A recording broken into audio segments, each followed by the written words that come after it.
Boston ce soir. Pourquoi? Quel changement tactique vous avez fait pour pouvoir contrôler un mec comme Garnett par exemple qui a été bien plus éteint que le tactique, ça a été de rendre un peu la vie un peu plus difficile, d'essayer de réduire un petit peu les espaces, d'essayer de changer un peu les match-ups pour lui rendre un peu la vie difficile et forcer comme je dis, à mettre des shoots à l'extérieur, comme je t'ai expliqué ce matin. Et donc ça a bien marché aujourd'hui, donc j'espère qu'on pourra reproduire cet effort samedi. Et parle un peu de la performance d'extraterrestre de LeBron James.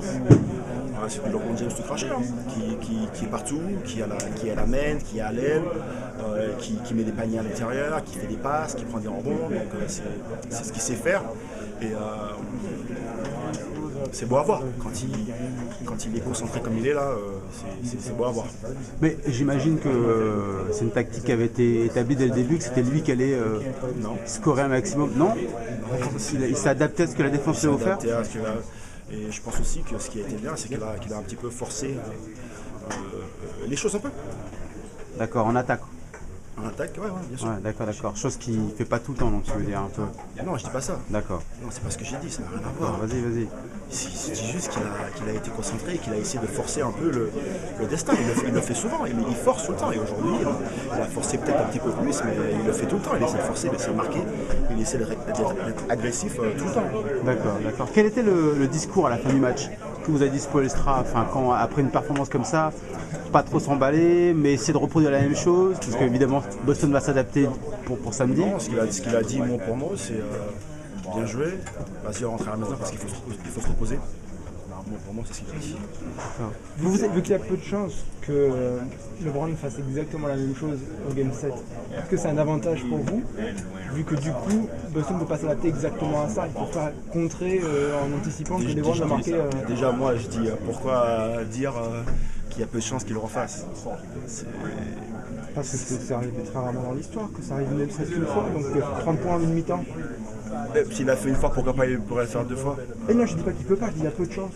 Ouais, il y a peu de chance, mais bon, moi je vois les choses différemment. Moi je vois l'état d'esprit de l'équipe, je vois pas forcément la performance individuelle. Je vois au-delà l'état d'esprit. S'il a le même état d'esprit, il marque 45 points. Au moins 42, s'il est dans le même état d'esprit, c'est une façon d'être. Et je pense que l'adaptation que nous on fera, c'est qu'on fera pareil. On va essayer de rester concentré et d'avoir ce tempérament d'aller de l'avant. Et par rapport à Boston, ce qu'ils vont faire, ils vont essayer de s'adapter par rapport à nos systèmes de jeu, mais nous on va continuer à avancer. Et ce qu'on fait, c'est qu'on essaie toujours de s'améliorer pour essayer de trouver une façon d'avoir des paniers faciles. C'était un changement radical par rapport à la tactique du Game 5 que vous avez appliqué ce soir? Non. Donc il y a le facteur réussite de votre côté, puis eux qui étaient peut-être un peu moins bien ce soir aussi? Il y a le facteur réussite, mais il y a aussi le facteur... oui, bien sûr, on peut toujours dire ça quand les shoots ils sont ratés.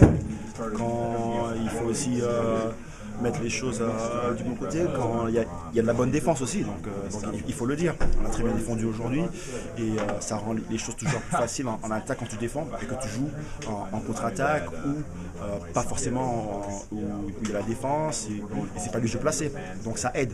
Donc c'est vraiment lié les uns par rapport à l'autre, mais c'est sûr que le changement de tactique il n'a pas été différent. C'est je pense l'état d'esprit et une façon d'attaquer ce match pendant 48 minutes. Et c'est ce que je te disais ce matin par rapport pour qu'on gagne, il fallait se concentrer sur 48 minutes. Et je pense que c'est ce qu'on a fait ce soir.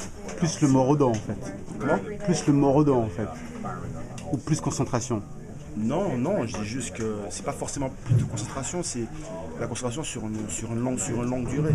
D'accord. Si c'était pas Vas-y, bien sûr, ça arrive tout le temps. Si c'était pas un changement technique, tactiquement, comment ça se fait que vous avez réussi plus cette fois à bloquer Garnett, à pas lui donner des positions pratiquement que dos au panier, à ce que les liaisons, les passes vers lui ne passent pas?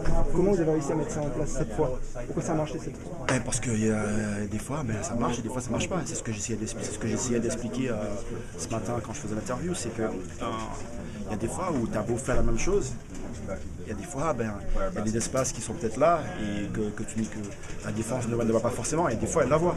Donc je pense qu'aujourd'hui ils l'ont pas vu et je pense que c'est tout à notre réussite d'avoir réussi à un peu cacher nos défaillances, comme toutes les équipes qui en ont dans le basket, quoi. Mais c'est sûr que aujourd'hui on a essayé de vraiment continuer sur la lancée qu'on a fait le match d'avant, et on s'est pas laissé abattre. Quand vous faites un match comme ça, est-ce que vous vous dites, est-ce qu'il y a un discours où vous vous dites, mais c'est fou, pourquoi on fait pas ça tout le temps? Non, parce qu'on essaie tout le temps. Et c'est la loi du sport. Et des fois, tu as beau essayer, tu as beau faire ce que tu veux, et des fois, comme on dit dans le jargon du basket, les jeux du basket, ils ne sont pas avec toi. Et aujourd'hui, les jeux du basket, ils ont été avec nous, et donc on va essayer de remettre tous les éléments nécessaires de notre côté pour pouvoir essayer d'y arriver. C'est marrant, on t'entend parler, on parle de la performance de LeBron James, on a l'impression que tu es là, tu fais bah ouais, normal quoi. Non, Après, un peu presque, tu vois. Zéro, non. Je banalise pas ce qu'il fait. D'accord. Je dis juste que c'est du LeBron James tout craché, qui était partout, qui était à la marque, qui était au rebond, qui était à la passe. En aucun cas, je suis en train de banaliser. Je ne veux pas que mon discours soit pris en tant que tel, parce que ça n'a rien à voir avec de la banalisation par rapport à ce qu'il a fait, parce que c'est grandiose ce qu'il fait. Mais je dis que c'est du LeBron James, parce que c'est polyvalent, parce que c'est pas un joueur qui score 50 points et qu'il n'y a rien à côté. C'est du LeBron James, parce qu'il y a des points, il y a des rebonds, il y a de la défense sur Paul Pierce, il y a des passes, donc il y a de tout. C'est ce que je veux, c'est le message que je veux faire passer. Et pas du tout, en aucun cas, une banalité, non. Mais je veux dire, quand on est assis sur le banc, quand on regarde ça, est-ce que on se dit, vu que tu t'entends avec lui assez souvent, tu l'as vu souvent jouer, on doit quand même halluciner. C'est ce que j'ai dit, c'était beau à voir. Et que c'est du LeBron James. C'est exactement ce qu'il sait faire sur un terrain, qui peut avoir un impact positif sur tous les aspects du jeu. Pour revenir un petit peu sur toi, comment tu te sens maintenant et comment tu t'es senti quand tu as remis sur le terrain en fin de match? Par rapport à quoi? Moi je me sens bien. Je me sens bien. Il m'a demandé si je voulais rentrer. Je lui ai dit bien sûr que je veux rentrer. Et donc je suis rentré sur le terrain et puis j'ai essayé de me donner à fond pour l'équipe. Rien de nouveau.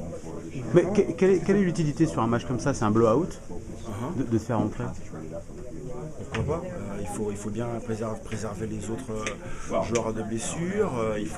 C'est une équipe, hein. C'est pas que 3 joueurs, 4 joueurs, 5 joueurs, 6 joueurs. C'est une équipe de 15 et on doit tous apporter notre pierre à l'édifice de quelconque façon. Si c'est reposer les joueurs pendant 3 minutes pour pas qu'ils se blessent, moi je ferai reposer les joueurs pendant 3 minutes. Il m'a demandé si je voulais jouer, moi j'ai envie de jouer. Hein. Quel que soit un blowout, tu sais pas, je respecte l'étiquette du basket, quoi. Et qu'est-ce que tu avais dit quand tu n'avais pas joué? Il m'a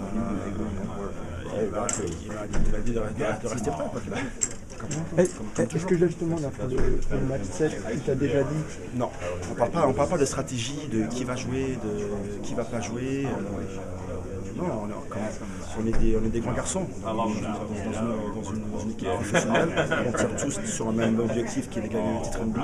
Donc chacun tire dans le même sens. Est-ce qu'on peut dire que la machine Miami est relancée? Comment? Est-ce qu'on peut dire que la machine Miami est relancée?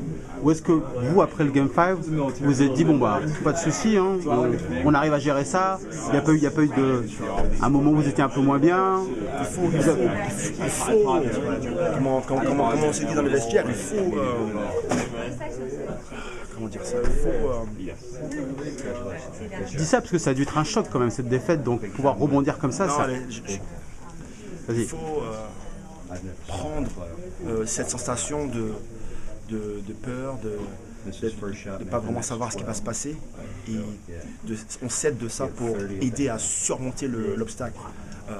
Avec notre dos au mur. Bon, je pense que c'est plus la mentalité qu'il y avait. Quoi.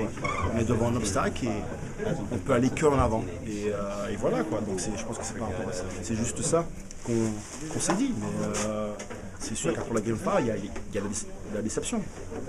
La déception, on a perdu un match à la maison. Mais bon, comme je t'ai dit ce matin, on n'a qu'un choix, c'est d'avoir confiance en soi et de continuer à avancer. Donc là, confiant, quoi qu'il arrive pour le Game 7, vous semblez que vous avez les clés en main. Ouais, on a les clés en main, oui, ça va être un gros match contre une grosse équipe qui lâche rien, qui se donne à fond, qui sait jouer au basket et qui a prouvé qu'il pouvait gagner sur notre terrain. Donc il va falloir rester concentré. Dernier petit point, peux-tu t'exprimer sur la défaite de San Antonio contre Oklahoma City? As-tu été surpris? Ouais, j'ai été surpris, ça m'a fait plus, je pense que ça m'a fait plus de la peine pour mes deux potes, quoi. Bah oui. Donc j'ai parlé à Bobo ce matin, cet après-midi, donc franchement, il m'a transmis un message de bonne chance et on a parlé pendant 10-15 minutes, quoi. Donc c'est pas facile à vivre. Et pour moi, comme ce sont deux de mes meilleurs amis, c'était pas facile à regarder, quoi. Ils t'ont surpris Oklahoma City après les 2 matchs qu'ils avaient perdu comme ça à San Antonio? Non. Tu t'attendais à un déferlement pareil? Un Un déferlement, enfin je veux dire, après qu'ils enchaînent les 4 matchs comme ça, 4 matchs d'affilée et gagnés. Excuse-moi. Non, je m'y attendais pas, mais c'est sûr que l'effet surprise, non, pas forcément, parce que ils jouent tellement dur au basket, ils jouent dur, ça peut jouer petit, ça peut jouer grand, ils sont très athlétiques, ça joue dans les lignes de passe, donc ils peuvent poser beaucoup de problèmes aux équipes, quoi. Donc surpris, non, mais surpris, oui, en fait. Donc c'est un peu des deux. Quand tu vois un peu le niveau de jeu de la conférence Ouest, tu sens qu'à l'Est, vous êtes au même... C'est pareil, le niveau est pareil? J'ai pas le temps, ça c'est une question pour vous, ça, pour essayer de comparer. Moi j'ai pas le temps de m'occuper de comparer, qu'est-ce qui se passe. Non, on se concentre sur ce qu'on a à faire pour essayer de battre les Boston Celtics. Et après on va s'occuper de la conférence Ouest si jamais on a la chance de pouvoir s'occuper de la conférence Ouest.